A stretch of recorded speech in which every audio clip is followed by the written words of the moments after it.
Herkese merhabalar. Ben Tuğba. Kanalıma hoş geldiniz.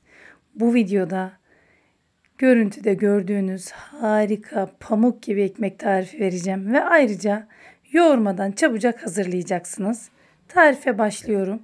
Yoğurma kabına ilk olarak 3,5 su bardağı unu koydum. Ortasına havuz yapıyorum. 4 gram maya ekliyorum. Tam olarak 1 yemek kaşığı diyemem ama 1 yemek kaşığından biraz az maya ve 1 tatlı kaşığı kadar da tuz ekledim. Tuzu unun kenarlarına ekledim. 3 yemek kaşığı da zeytinyağı ekliyorum.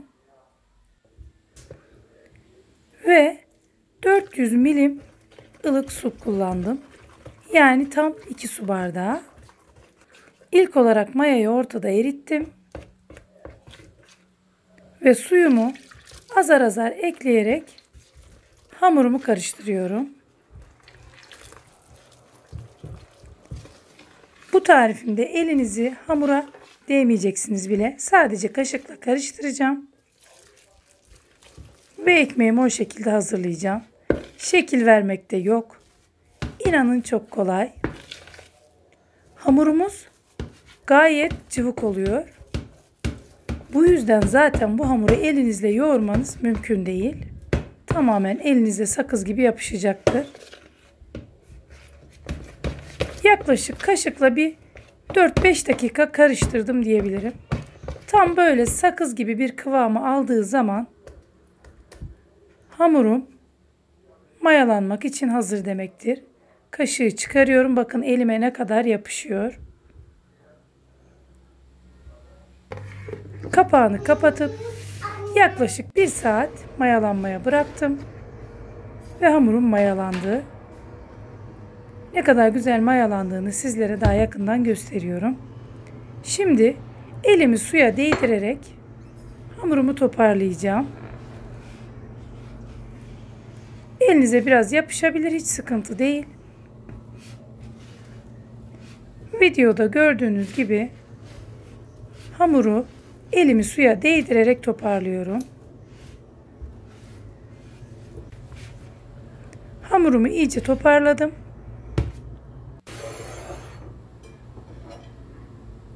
Şimdi yuvarlak borcama biraz sıvı yağ dökmüştüm ve her yerini yağladım. Kenarlarını da güzelce yağladıktan sonra hamurumu yuvarlak borcamama döktüm. Şimdi elimi tekrar suya değdirerek hamurumu borcamama göre yayacağım. Küçük bir hatırlatma lütfen. Videolarımı beğeniyorsanız kanalıma abone olmayı unutmayın.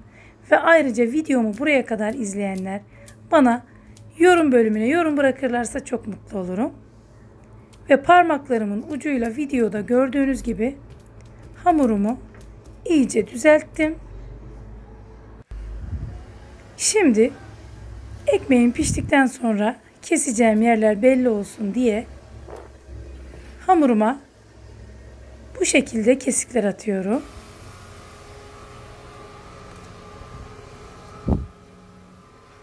Ve ekmeğimin şeklini verdim. Bu kadar basit. Şimdi üzerini kapattım ve en az 20 dakika mayalanması için bekliyoruz. Ekmeğim tepsi mayası oldu.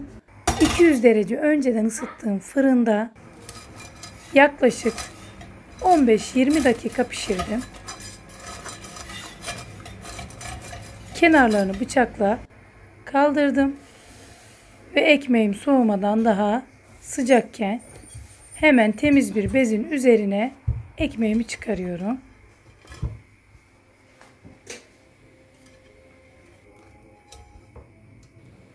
Ekmeğim soğuduktan sonra servis aşamasına geçeceğim.